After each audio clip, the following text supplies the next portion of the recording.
André Hoffmann's story begins where many great industrial sagas begin, with a name and a company that shaped a nation. Born into the Hoffmann Roche family in Basel, Switzerland, André inherited far more than shares and a corporate chair. He inherited a set of contradictions. Roche, founded by his great-grandfather in 1896, is a symbol of modern medicine, scientific breakthroughs, blockbuster drugs, and global reach. But the Hoffmann family also carried another, quieter legacy, an affinity for nature and conservation embodied by André's father, Luc Hoffmann. That tension between industry and nature would, over decades, become André's defining subject: how to reconcile capital and conservation, profit and planet. He is not a CEO in the conventional sense. André Hoffmann did not build his reputation by climbing the executive ladder inside Roche. Instead, he entered the family firm's governance, shaped its direction from the boardroom, and paired that with an unusually public life as a conservationist and philanthropist. That dual identity, power in business alongside passionate advocacy for nature, makes him an unusually modern type of billionaire, one who insists that wealth and stewardship should travel together. André was born in 1958 and grew up in an environment where nature and business were present in equal measure. His father, Luc Hoffmann, was a celebrated conservationist who helped establish and fund wetland research centers and international conservation initiatives. That upbringing left an impression. It gave André both a deep respect for the natural world and a sense that the tools of finance and industry could be used to protect it. Education followed. The University of St. Gallen in Switzerland, then an MBA from INSEAD in France, credentials that would prepare him to speak comfortably with scientists, CEOs, and philanthropists. He began his career outside Roche, cutting his teeth at Nestlé in the UK in the early 1990s. That experience, work in a global consumer company far from the family name, was deliberate. It allowed him to learn the mechanics of large-scale business from the inside, while giving him the outside perspective that later framed his contributions as a director rather than a day-to-day operator. In 1996, he joined Roche's board. 10 years later, he became vice chairman, a role that gave him influence without insulating him from public critique. That influence matters. The Hoffmann and Heirs family shareholders still wield significant voting control over Roche. That structure has been decisive in Roche's modern trajectory, preserving independence during takeover attempts, shaping long-term strategy, and balancing short-term market pressures against the company's scientific mission. André's voice on the board has consistently tried to widen Roche's view of corporate purpose. Medicine is not merely about selling pills, he argues. It's about improving human and planetary health in tandem. Publicly, he has not been shy about admitting past failings. Roche's history contains episodes the company would rather forget, industrial accidents and ethical lapses that damaged its reputation in the late 20th century. These episodes, André has suggested, are part of what convinced him that corporations need a moral compass as much as a balance sheet. The question he has pursued since is structural. How can a giant pharmaceutical company pursue breakthrough science and also measure and preserve the environmental and social capitals upon which its business ultimately depends? The conservation side of André Hoffmann's life is no afterthought. In 2010, he became president of the MAVA Foundation, a philanthropic organization that focuses on biodiversity protection, particularly in Europe and West Africa, and on Mediterranean wetlands.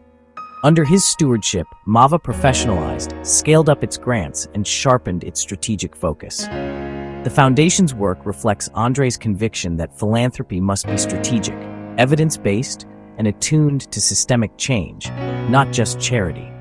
He has directed substantial resources towards scientific conservation, linking grant-making to measurable outcomes for biodiversity and resilient landscapes. Parallel to MAVA, Hoffmann served for a decade as an international vice president of the Worldwide Fund for Nature, WWF. That role put him at the heart of global conservation networks and gave him experience negotiating the messy intersections of politics, commerce, and ecology. He has served on boards and councils spanning the environmental and business worlds, Wetlands International, the Global Footprint Network, System IQ, and the Capitals Coalition. Those memberships are not resume ornaments. They form a web of institutions where he advances a single argument. Business must internalize nature, and measurement matters. That belief matured into a broader public thesis. Businesses should be reoriented to measure their impact on natural and social capital alongside profit. Hoffmann's thinking, academic, practical, slightly impatient, culminated in a book co-authored with journalist Peter Van Ham. The book, aimed at business leaders and policymakers, argues that capitalism can be retooled to create what Hoffmann calls sustainable and inclusive prosperity. It is not a manifesto for anti-growth romanticism. Rather, it's a program for changing incentives, accounting, and corporate purpose so that long-term ecological and social resilience is baked into business decisions. André's career has not been confined to nonprofits and books. He has taken active roles in the private sector beyond Roche. He sits on the board of Genentech, Roche's biotechnology subsidiary in California, reflecting Roche's hybrid model, a Swiss family-controlled parent with a high-powered American biotech arm. He has been an early investor in health data firms such as Inovalon, seeing in data analytics a way to improve health outcomes. He also sits on governance bodies of influential international forums, the World Economic Forum's Board of Trustees among them. These seats at the table matter because they are where policy and private capital meet.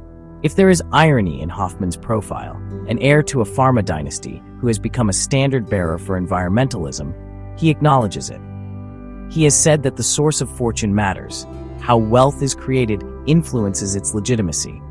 For André, a pharmaceutical company that genuinely advances human health can be a moral force, but only if it is also responsible in its environmental footprint and its social commitments. That belief animates his calls for corporate transparency on biodiversity and diversity, and for new metrics that hold companies accountable beyond quarterly earnings.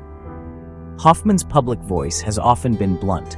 He has criticized short-termism in capital markets and warned that the relentless search for immediate profit can erode the very systems that make business possible. Those are not just academic musings. They are strategic urgings to an industry that often measures success in patents and sales. He has argued that the next frontier for corporate responsibility is to integrate nature into balance sheets, an audacious idea that requires new accounting standards, new governance structures, and a new relationship between companies and regulators. That is why Hoffmann's influence within global institutions is notable. He's not only a philanthropist and a board member, he's an advocate for systems change. His work with System IQ and the Capitals Coalition, for example, seeks to create the practical frameworks that translate theory into market behavior. Measurement tools, disclosure standards, and investment frameworks that allow capital to flow toward activities that restore rather than degrade ecosystems. Yet André is also a man with ordinary human interests. He collects vineyards, investments that reflect both personal taste and a concern for terroir and landscape. His purchases in Burgundy and Argentina are not merely prestige plays. They are managed with an emphasis on environmental stewardship, demonstrating that agricultural and viticultural businesses can adopt conservation-minded practices. In those holdings, he views the land as a partner rather than an asset to be stripped. Hoffmann's philanthropic style is deliberate and long-term. He tends to fund institutions that can produce durable scientific knowledge and scalable conservation outcomes. That approach has meant support for wetland research institutes, field science, and policy initiatives designed to change outcomes on the ground. Over time, his giving has leaned towards systems-level interventions, efforts that change the incentives of markets and governments, not just the immediate conditions of a protected area. The Roche relationship is complex and instructive. Roche's history contains episodes that once threatened public trust, environmental mishaps and ethical controversies in the late 20th century, and a high-profile era of price-fixing scandals in the pharmaceutical sector that left deep scars. The company also weathered a major strategic moment when Novartis proposed a merger in the early 2000s. The family's decision to preserve Roche's independence and to redefine its governance has been, in Hoffmann's telling, a pivotal moment that allowed the company to steer a course toward more purposeful practices while remaining scientifically ambitious. Within Roche, André has pushed for an approach that treats sustainability as integral to the company's mission, not a bolt-on. That means measuring carbon, rethinking supply chains, and acknowledging the interplay between human health and environmental health. It also means that the family is willing to use its shareholder position to set a long-term course, even when markets demand short-term yield. That is governance by conviction rather than by the calendar. But there are critics. Any billionaire who speaks about systemic change invites skepticism. Is this a credible call to action or a philanthropic fig leaf? Hoffmann knows the critique and has tried to meet it by putting money and governance muscle behind his words. He's not simply donating to feel good, he's trying to change incentives at the company and sector level. Whether that effort is sufficient or fast enough is a question many climate activists and social scientists continue to ask. A striking feature of André Hoffmann's public life is his willingness to engage across ideological divides. He talks to CEOs, to environmental scientists, to policymakers, and to foundations. He believes large-scale change requires coalition building between capital and conservation, between regulators and markets. That is part of his pragmatic philosophy. If you want to alter the trajectory of an industry, you sit in the rooms where decisions are made and you change the rules of the game, slowly but decisively. His intervention in public debates has grown more visible in recent years. He has written and spoken widely about changing the business model of capitalism, pushing for metrics that capture environmental depletion and social damage, and for corporate governance that values long-term resilience. His co-authored book brought these ideas to a broader audience, combining anecdotes from Roche's history with prescriptive ideas for company boards and policymakers. The book's message is plain. We need a capitalism that measures what matters. On the world stage, Hoffmann's influence has continued to expand. He has assumed roles in institutions like the World Economic Forum and in policy-oriented commissions, platforms where he can press for disclosure standards and governance changes. In 2025, he was named an interim co-chair of the World Economic Forum board, an appointment that reflects how business leaders who combine capital with stewardship are being brought into the center of global discussions about the economy's future. The arc of André Hoffmann's life shows a consistent pattern: inheritance of wealth and responsibility, early business experience away from the family firm, a steady turn toward governance and philanthropy, and finally, a public mission to change how business measures and manages its impacts on nature. His strategy is not to dismantle capitalism, but to refashion it so that companies can prosper without hollowing out the ecosystems and societies they depend on. For viewers trying to understand why a Roche vice chairman spends so much time talking about wetlands, biodiversity, and accounting frameworks, the answer lies in a combination of family history and strategic realism.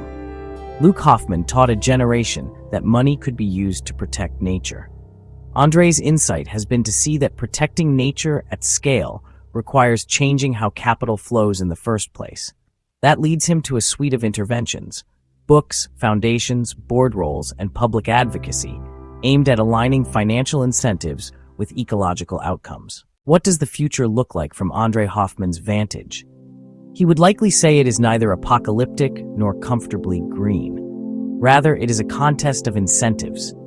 If investors and companies continue to prize short-term profit over ecological stability, the risks will grow. But if markets can be nudged by better measurement, clearer disclosure, and patient capital toward investments that restore nature, then it is possible to imagine a new equilibrium in which economic growth and ecological health are mutually reinforcing. André Hoffmann's life is also a study in the limits of influence. He can steer conversation, fund research, sit on boards, and shape corporate governance, but he cannot unilaterally change markets or national policies. His work therefore emphasizes partnerships, getting governments, investors, NGOs, and companies to agree on the same basic principles. That is a slow, messy process, but it is his chosen path. Build the tools, prove the models, demonstrate the returns, and scale what works. For a billionaire often described as part industrial heir and part environmentalist, the balance André Hoffmann seeks is both ethical and operational. He asks of business what he asks of philanthropy, adopt long horizons, measure results, and design interventions that shift systems rather than create temporary fixes. Whether you agree with the scale or speed of his approach, there is no doubt he has made the argument that modern capital must reckon with nature's limits, and he has done so from a seat of considerable influence. When historians look back at the generations that followed the 20th century's industrial founders, individuals like André Hoffmann may stand out not because they rejected capitalism, but because they tried to redesign it. His legacy will likely be judged by two standards: whether Roche and the businesses he touches become demonstrably more sustainable, and whether the measurement tools and governance models he champions influence mainstream capital allocation. If those two things happen, his example could mark a turning point when the heirs of industrial empires helped write the rules for a more resilient economy. But beyond metrics and boardrooms, there is something simpler: a belief that wealth carries stewardship. For André Hoffmann, stewardship is not sentimental, it is strategic. It is the recognition that long-term prosperity depends on healthy ecosystems, stable societies, and the thoughtful application of capital. Whether he is convincing enough, or whether the world is willing to change rapidly enough, remains the largest of questions. Still, in a time when business leaders often resist systemic change, a billionaire who makes conservation central to his mission is at minimum a provocative and consequential figure.